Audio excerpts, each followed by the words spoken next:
I'm Dax Wiggins, and this is Travis Dotson. He's the mayor of the city of Huntsville, and he's going to give us about a 10-minute spiel of how he became who he is today and becoming mayor. And so I'm gonna let him take over. Well, Dax, I don't know if it's going to be 10 minutes or not, but we're going to try and shoot for 10 minutes.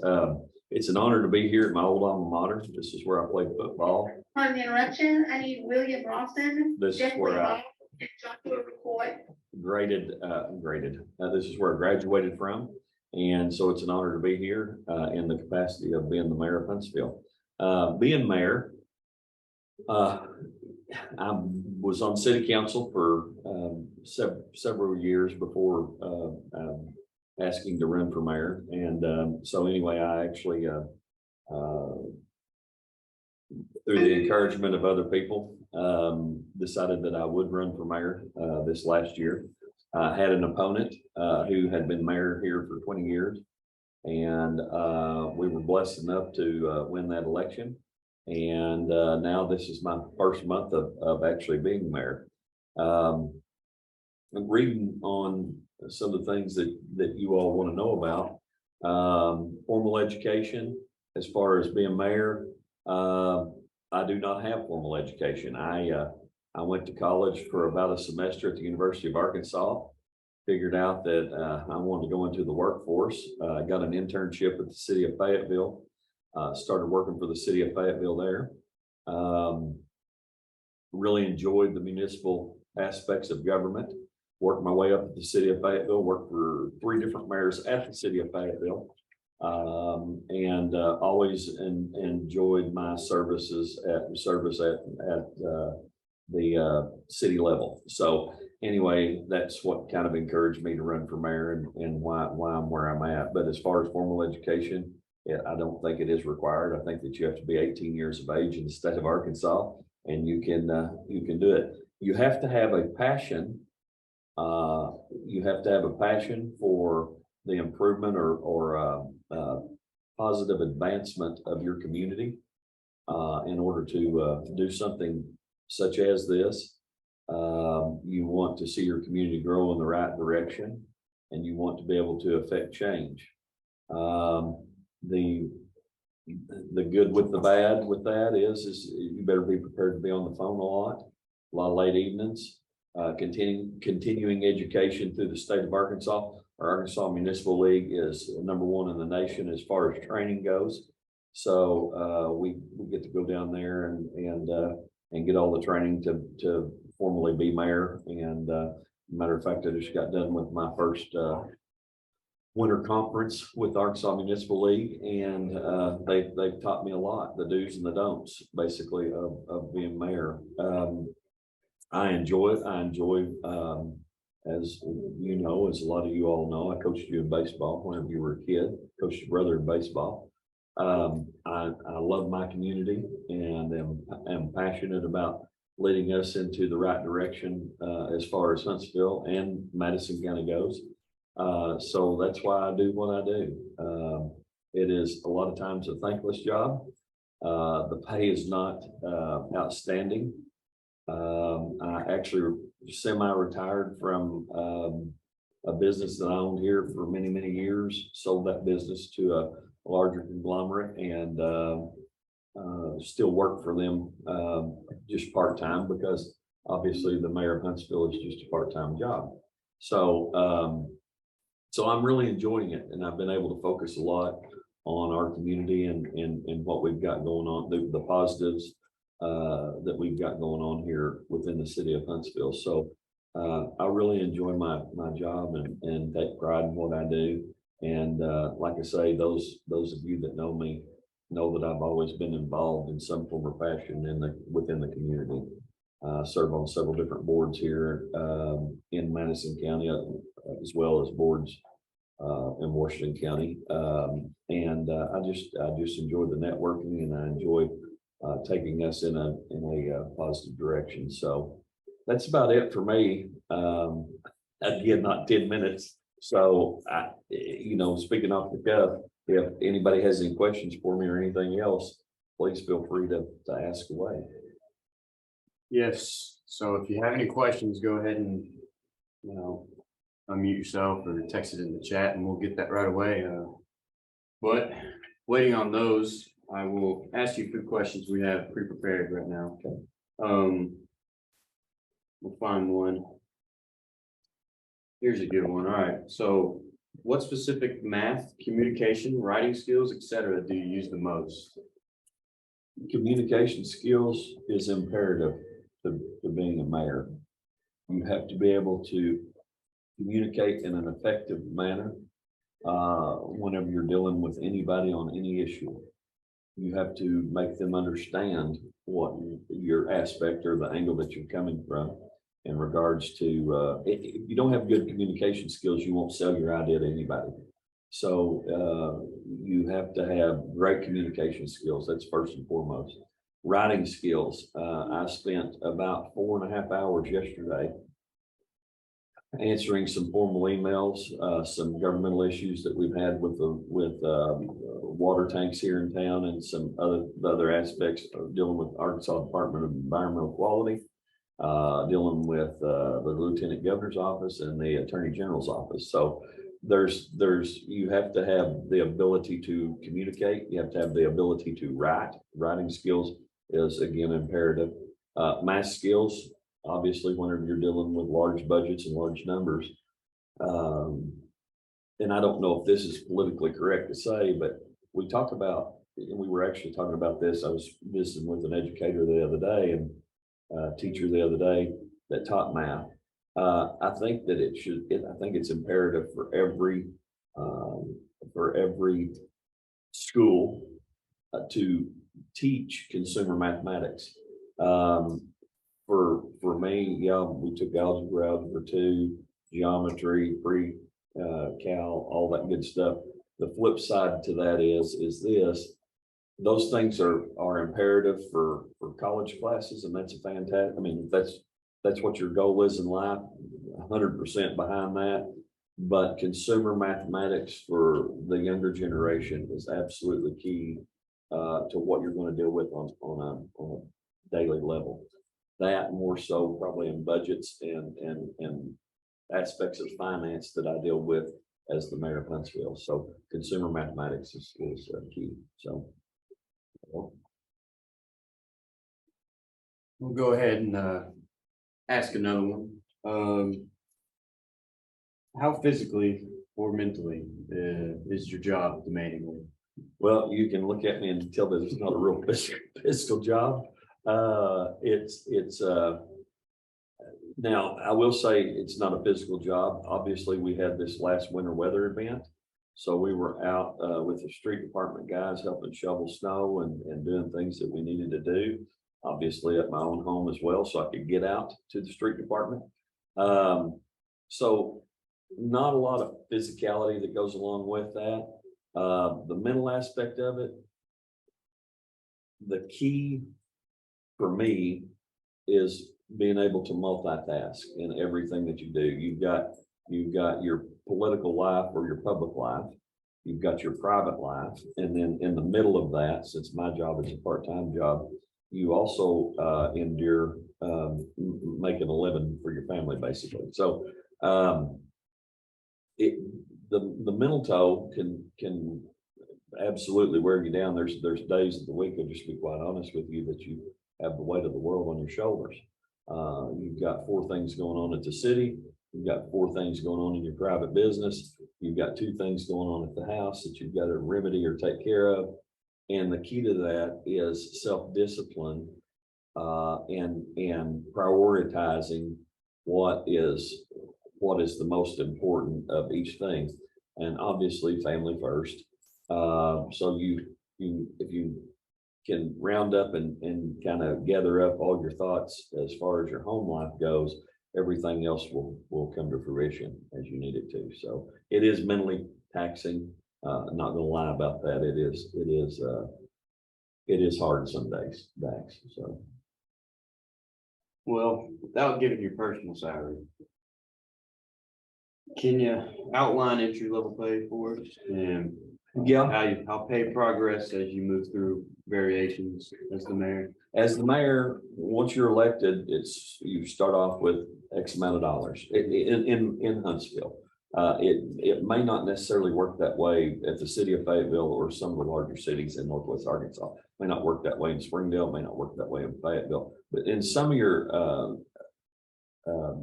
smaller towns, rural communities like here, maybe Decatur, possibly Gentry. I don't know exactly how they do it over there, but how we do it is basically the mayor has a set salary. That is FOIable information, which is a key to what we do in public service is we get FOI requests. Those are things that are publicly acknowledged either in the newspaper or in a report of some kind.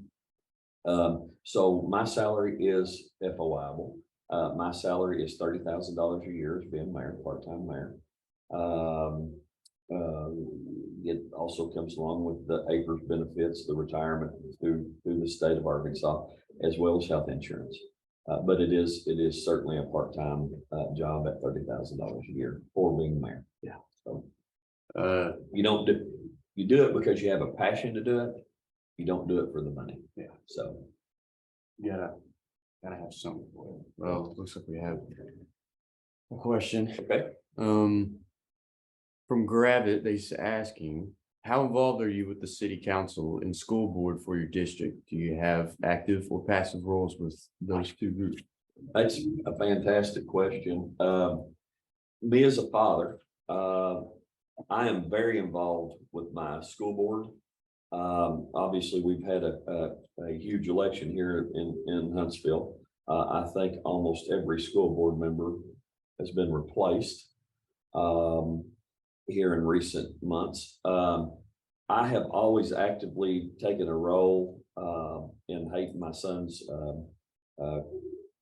school life here, and anything that comes up as a parent, I want to know the ins and outs, and I get a hold of my school board members and I gripe and moan and complain just like everybody else does. I also give kudos. I mean, we've got a lot of good educators here in Huntsville. We've got a lot of good principals here in Huntsville, and we've had a few hiccups along the way, but you stay engaged in that as far as the school board goes. As far as city council goes, just a little bit of information that you may or may not know. Once you become mayor, being on city council, it was no big deal to talk directly to a city council member. But once you become mayor, if you engage in conversation with two or more city council members, it becomes a meeting, an actual meeting, a legal meeting. So you have to notify the press and all that. So I talk to, for the most part, I talk to all of our city council members one-on-one. I send out emails. I do things as though how the law was intended and how it was written in the state of Arkansas. We follow protocol as far as that goes. But yeah, I engage well. I'll say this, we have a fantastic school board here in Huntsville now, and we did before too. We have a phenomenal city council. The great thing about where I'm at as mayor, our city is fiscally sound. Our council members are wanting to go the same and move in the same direction that I'm wanting to move. And that makes it absolutely easy for us to get things accomplished. We have a workforce. We hire about 29 employees for the entire city. We have a workforce that is second to none. These guys are disciplined, they're hard workers, they're dedicated to what they do. So it makes my job easy as mayor, with the council that we have and the employees that we have being mayor. So fantastic question. Yes, thank you for that. If you have any more, please feel free to ask. Waiting on that. I'm gonna draw another one from the old board. Let's see.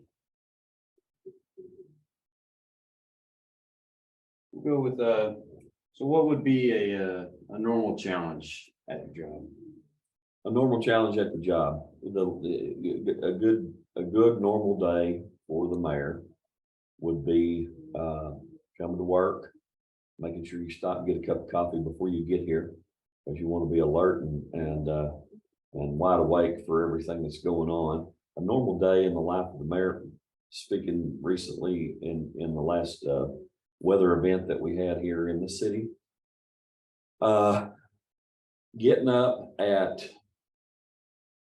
I'll give you a good week. How's that? Getting a phone call on Monday at 1:58 saying that we had the alarm going off at our new activity center where the new gymnasium is. Getting a call from the fire department and the police department saying, hey, we're headed down here to this to figure out what's going on. Thank goodness we did go, and I said, well, just keep me informed of what's going on. That was at 1:58 a.m. in the morning. Lines had frozen, busted in our new facility. They went in, was able to cut the water off, saved the floor from getting wet, saved bukus of money for the school district. That is a typical morning. I mean, not a typical morning, but that is what you have to endure. You have to be prepared to get up at 1:58 in the morning, take that phone call, stay up, get you a cup of coffee, figure out what's going on for the rest of the day to make sure that the school district's taken care of, make sure the city's taken care of. Next day, we get another freezing event. And so we're up at about 5:30, 6 o'clock in the morning. We're headed down to check the streets to help the street department guys out, give them directives on what we need to do and how we need to do it. That takes us to about Tuesday. Wednesday, full of meetings. Different people want to bend your ear or twist your arm about, what they foresee and what they want to do. A lot of different committee meetings on Wednesday. Thursday, you're finally getting to catch up on your emails. You're talking to your legislatures on because they're in session right now, on things that you want to see that will help your city out tremendously. And kudos to these legislators that we have. We've elected a lot of new legislators in our district here in Madison County, and new senator, new congressman. And thank goodness that these guys always lend an open ear to us. And thank goodness they are, and they have the ability to multitask, because they're getting pulled in 15 different directions by 20 different mayors about the particular legislation that's going on. So you stay in tune to what's going on in Little Rock, because it affects what we do here. Then on Friday, you get to relax again, answer emails. If you get to call it relaxing, for my relaxation, I go to our main office at City Hall, and I actually answer phones, help the girls answer phones in there, and take phone calls, because I want to hear what the citizens are saying or what they're saying. I don't just do that on Friday either. I do that all throughout the week, but Fridays typically, for that particular week, it was actually a easy day. Friday was an easy day. And being a part-time mayor, it gave me an opportunity to leave about 3 o'clock, go back to my office here in town and do my business that I needed to, my personal business that I need to attend to. So, Well, looks like we have another question from Co-Chairman. What state of emergency protocols are you involved in as city mayor, weather, national emergencies, etc.? Well, the Co-Chairman, great question. One of the things that we're blessed with here is this last year, city council and the former mayor we were able to implement 2 full-time firefighters. That's the first time the city of Huntsville has ever had in the history of Huntsville since 1837. We've ever had 2 full-time firefighters. The great news about that is we have a fire chief that is second to none, that is on basically a volunteer basis. He is engaged in a lot of different emergency management task force throughout the state, and actually federally as well.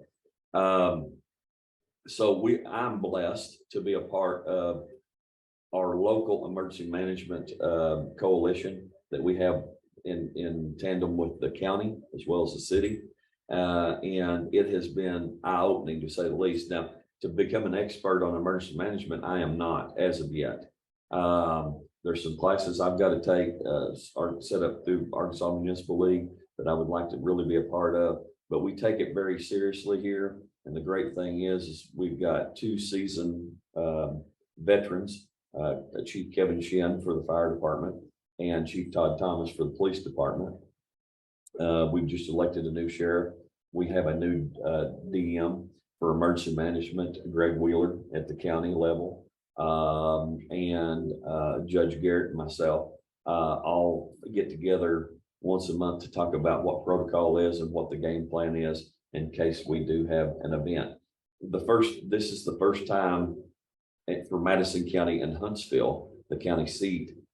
This is the first time in many years. I've always, Coach Harriman, that's a really good question, because as a citizen, I've always worried, well, you know, it doesn't seem like the county and the city are ever on the same page about a lot of things. This is the first time in about 40 years that the county and the city are on the same page.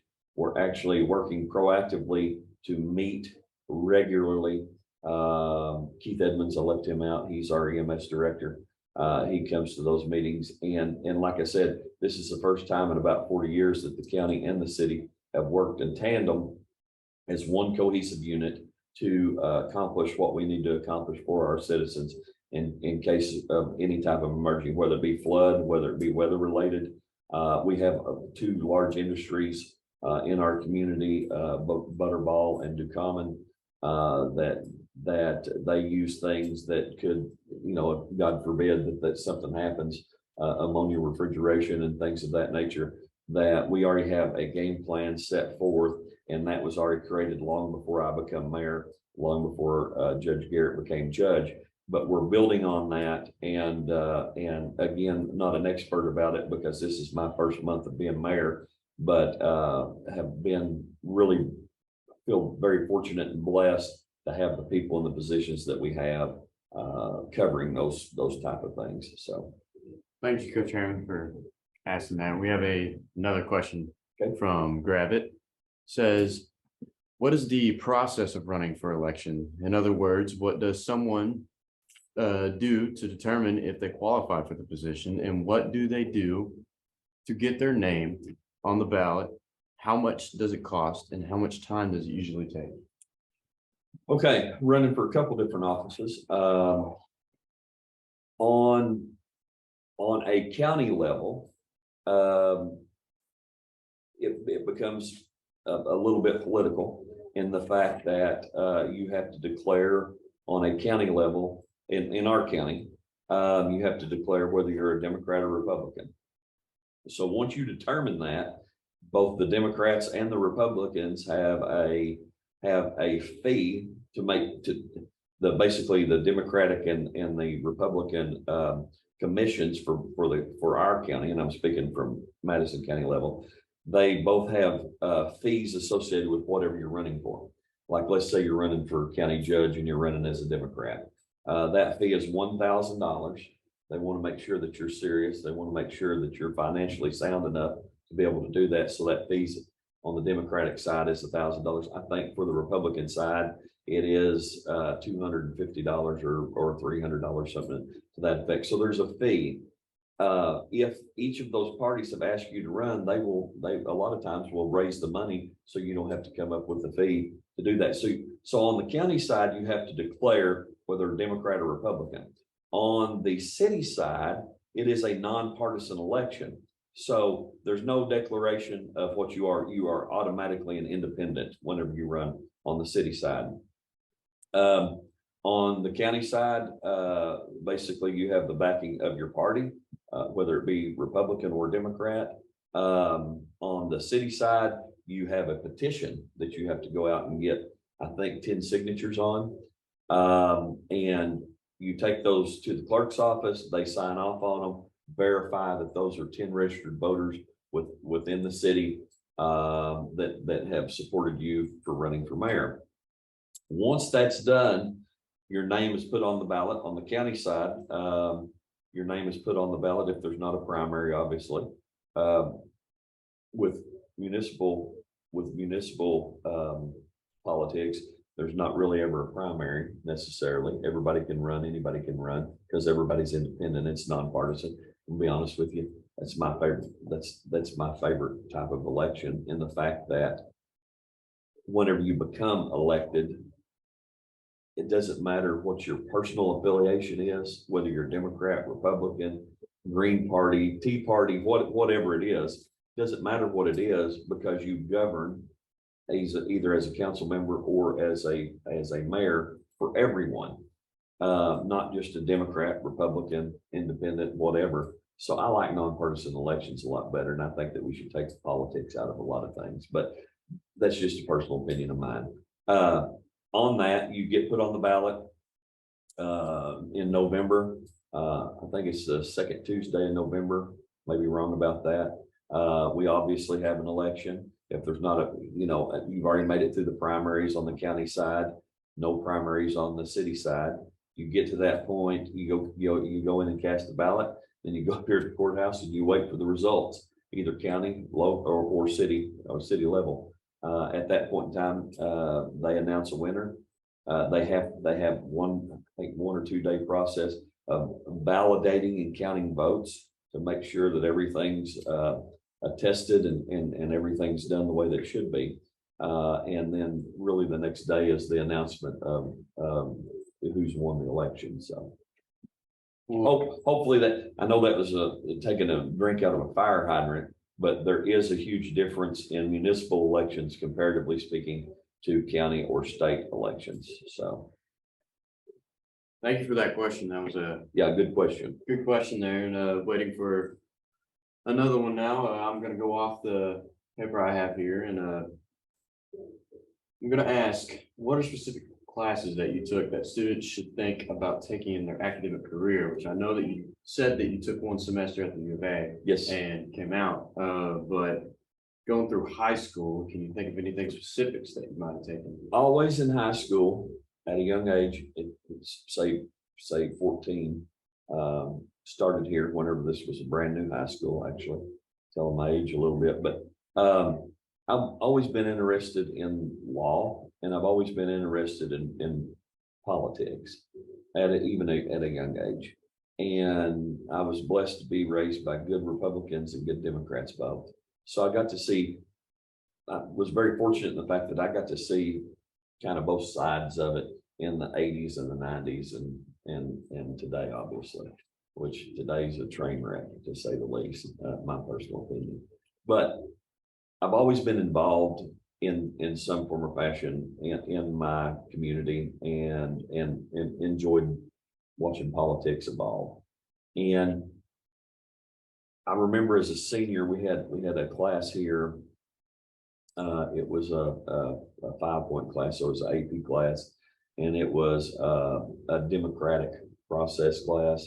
I don't remember the actual name of the class, but there were about 8 or 9 of us students in there. I ran for student body president whenever I was in high school here, won that election, and I've always enjoyed it ever since. Whenever I went to college, I majored in pre-law and political science was my major.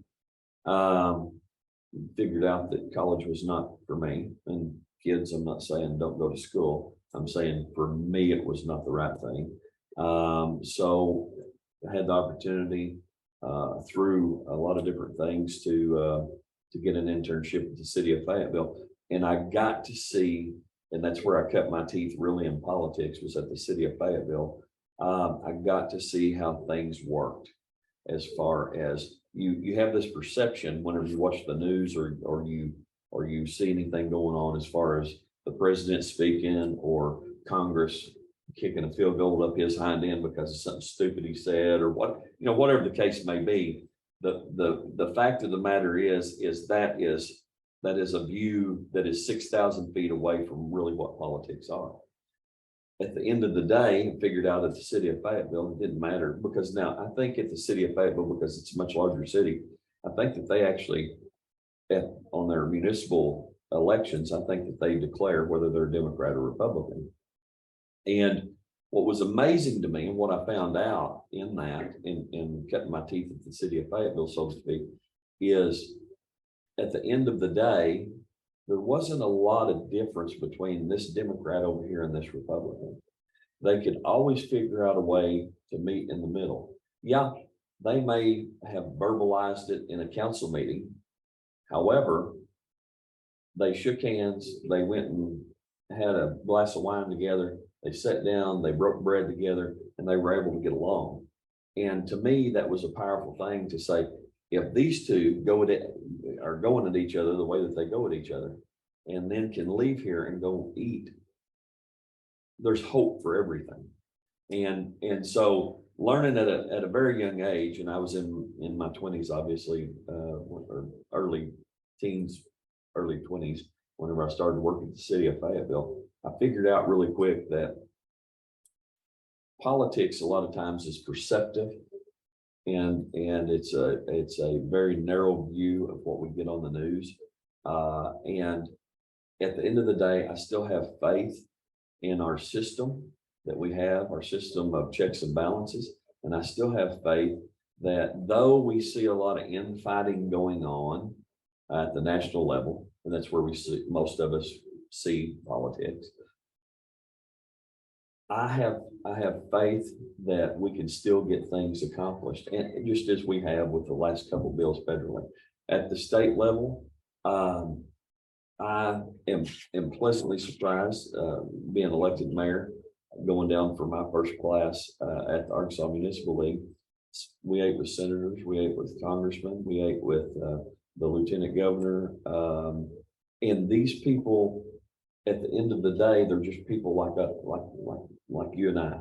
And these are people that you can visit with, and you can talk, and you can share. And if you have faith that they will take your thought process and turn it into something, I'm very optimistic in the fact that they will. Like I said, we set in a good time right now for the state of Arkansas. We have a surplus of money. We have people that are willing to listen. Like I said, our congressmen and our senators are willing to listen, and I've already established some good relationships with some of those people, and look forward to see where we're going to go and what's going to happen. So yes, I think that's a good question, but it's very organic in the approach to politics for me anyway. So, Well, going off that, hearing you say at the 10-minute spiel that you were actually pushed by peers of yours to go and run for mayor, if you don't mind talking about, who were those close friends or family of yours that were we had an event take place here. And I'm a little different because I'm not always politically correct in all my statements. And I think that people recognize that. And it maybe to some it's a new way to look at things, I guess. And everybody wants to be politically correct about this or about that, and want to make sure that everything that you do, you hit a home run with. Being in business for 28 years for myself, you never always hit a home run. You might get to third from time to time, but you never hit a home run. So we had an event that took place while I was on city council, and I basically drew a line in the sand and said, this is not acceptable. Well, once I said that, then I had a couple peers say, you know what, you're absolutely right. Let's do something about it. So we done our due diligence, and by order of law, we done a few things that we were able to solve some community issues. And I was encouraged by some of my peers on city, actually all my peers on city council said, hey, the mayor's fixing to retire. You need to run for this position. I'm like, I've run for office before. It's not a fun thing. You open yourself up to a lot of ridicule, and you open yourself up to a lot of personal attack. And I'm just not into that. So a lot of soul searching, a lot of praying. I finally said, you know what? Nobody else is going to do it. So I'm going to try my best. Well, the moment that I signed up, there was somebody else that signed up. And obviously it's validating to me. It didn't bother me that somebody else signed up because I don't want to run unopposed. I want that other side to be said. I want to have a debate. I want to have a conversation about it. So I was glad that somebody did run. And again, he was a formidable foe in the fact that he'd been mayor here for 20 years. So, and a highly regarded individual at that. So it was validating for me to take office, having an opponent such as him. And that made it feel good, but that made me feel good. That back to your original question in regards to who asked, I had several city council members ask. Once we kind of done some things here at the city level, we had a group of ward members, a group of constituents from a ward say, hey, we support you 110% if there's anything that we can do to help you. That makes me feel good, but it also tells me something. It also tells me that our community is going in the right direction, not because they validate me, but because we effectively made a change whenever it probably wasn't the most popular thing to do, but we had enough vision to see at that point in time, even though it's not maybe a popular decision that we're going to do for our constituents, if I just had this mindset, if they give us 6 or 8 months to get this done, they will see at the end what the fruit of this labor is. And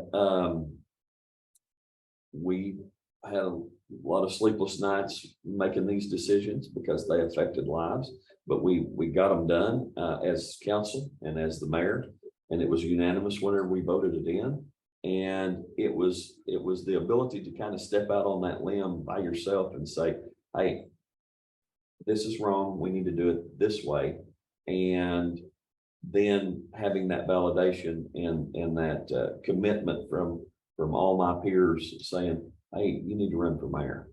That makes you warm and fuzzy inside, I guess. But for the most part, it was very validating, and that's how that happened. So. What else? Looks like we have a question from Coach Harriman. He says, another student question. Do you think your political affiliation affects how people look at you and how they may view your performance? Absolutely. Absolutely. Again, that's why I like municipal government, because everyone's an independent. They have, and let me explain what I mean by that. If I'm an independent and I'm not declaring as a Republican or I'm not declaring as a Democrat, I'm an independent. It forces and it makes our constituency look at the issues at hand comparatively, looking whether you have a D or R next to your name. So we get to actually communicate and talk about our ideas in the direction that we want to go. If I had a D, let's say, in front of my name, people are going to automatically assume that on the federal level, you believe in this, this, and this. If I had an R next to my name, exact same way, this, and this. Whether you're Democrat or Republican should not make any difference on the way that you govern in anything that you do.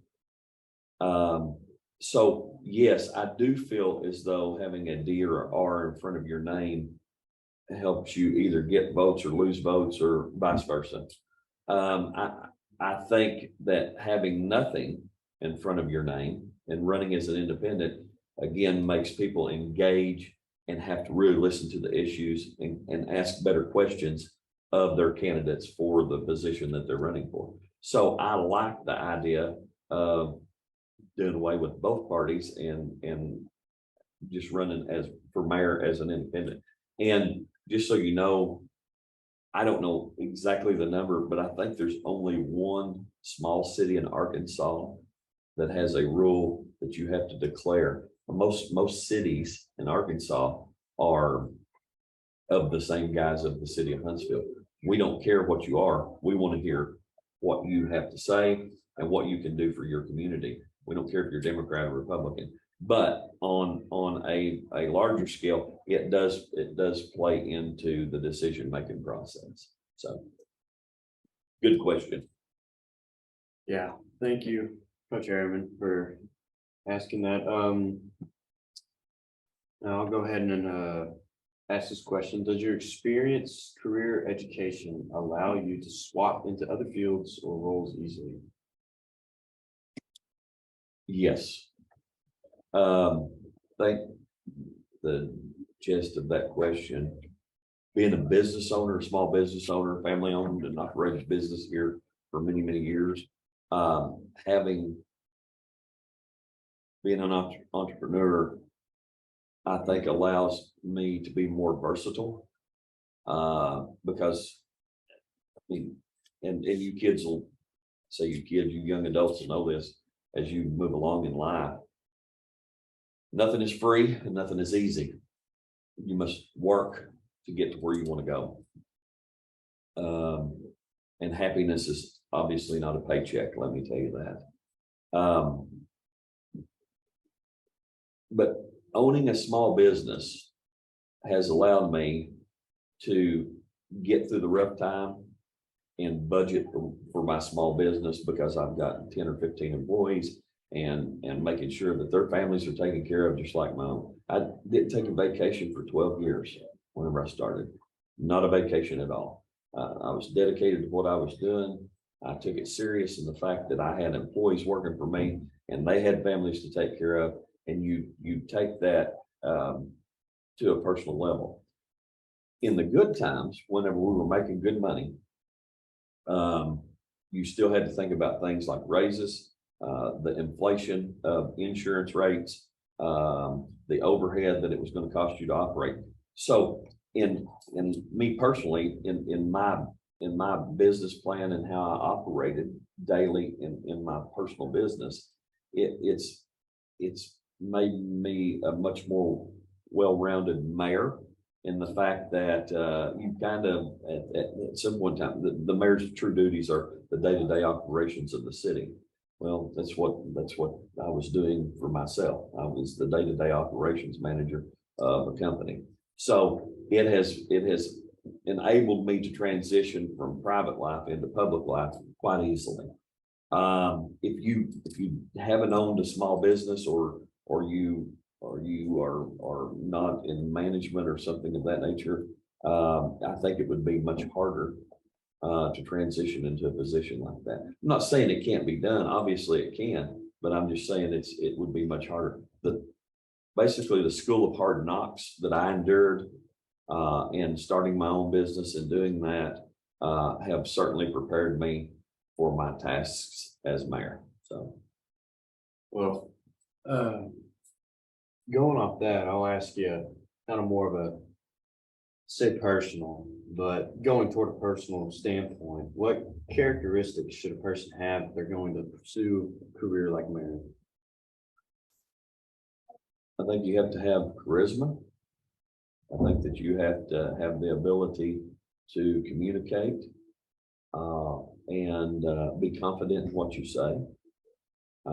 You have to be humble in the fact that not every decision that you're going to make, again, is going to be a home run. And you have to be prepared. And you have to have some big shoulders and be prepared for some personal criticism. If you're missing one of those things that I'm talking about, and obviously have the business sense to operate a municipality or town, if you're missing one of those things, you'll learn quickly that maybe this wasn't for you. So, and I'm not saying each one of those facets you have to get 100% on each one of them, but I am saying that well-roundedness is key to it. Again, you have to be able to take personal criticism without getting angry. That one I'm not at 100%. I get, you get on Facebook and you see this and you're like, you don't understand what I said or what I was trying to do. A lot of things taken out of context, which is okay, but it goes along with the job. And I have been able to learn in this a little bit of patience and a lot of kindness goes a very long way. To be able to communicate with people, shake hands with people in the eye. The biggest thing that I try to do is a lot of people in political fields, a lot of politicians, they make empty promises. I don't make a promise. I tell you, hey, I think that we can get this accomplished by doing this, this, and this. But I don't promise anybody anything because the results always are ever evolving and they always change. So I'm not a promiser, and I think people appreciate that. Sincerity. You have to be sincere in doing this. If people will see directly through you in 2.5 minutes, if you're not sincere on the information that you're giving them, if you're not passionate about it, and they know that it's just a political answer that you're giving them, people are smart enough and they're educated enough that they will see completely through that. So you have to be very sincere whenever you do this job. And like I said, you don't have to hit it 100%, but if you're lacking in one of those areas, you will fail at this. So, Well, if y'all have any other questions, please feel free to ask. Gotta be honest with you, I'm kind of running out of questions on this paper here. You guys can summarize at any time. You don't have to go the full time. So if you Well, want thank to you for that. summarize. Yeah, but anything else you'd like to say and take questions? Yeah, so this will be, I guess, last call for any questions, and we'll get a little bit of a summarize about I guess the day and life of a mayor like Travis. And yeah, so if you have any questions, please ask.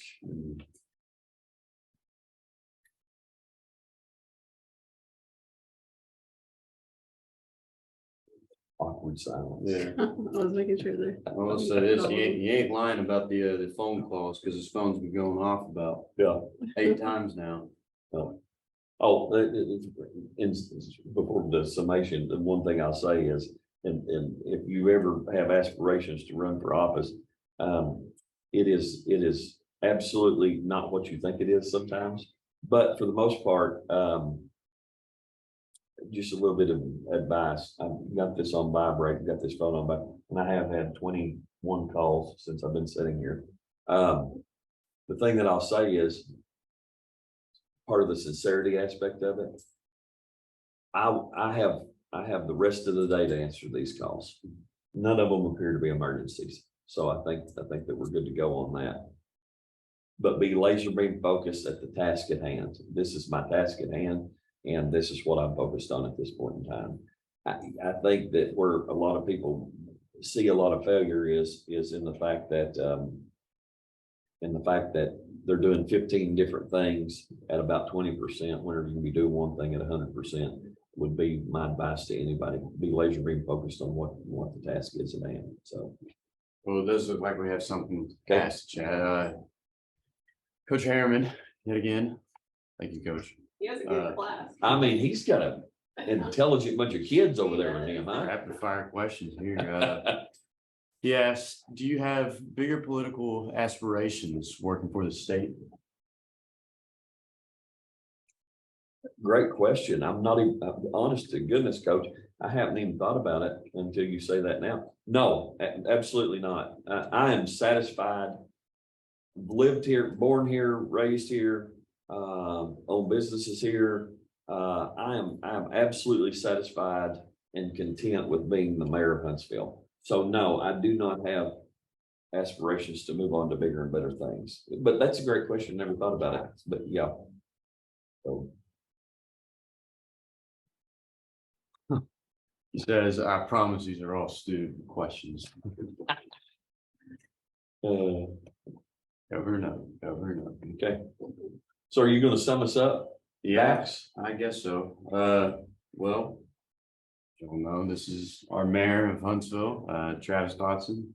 And yes, thank y'all for attending this event, I guess. And thank you, Travis, for giving your time out of the day to come here and talk to students about what you do. And Absolutely. Honored to do it. And Dax, I will, and I don't know if this is a good idea or not, because I've known you since you was that big.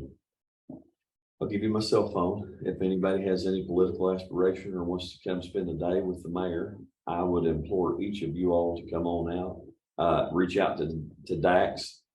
He'll have my personal information. You can call me, text me, whatever you want to do. And I look forward to hearing from you. And I would encourage, in the famous words of John F. Kennedy, we don't do and I'm paraphrasing, but we don't do these things because they're easy. We do these things because they're hard. Everybody and every one of you young adults know that to overcome any challenge is a victory, and it makes you feel good.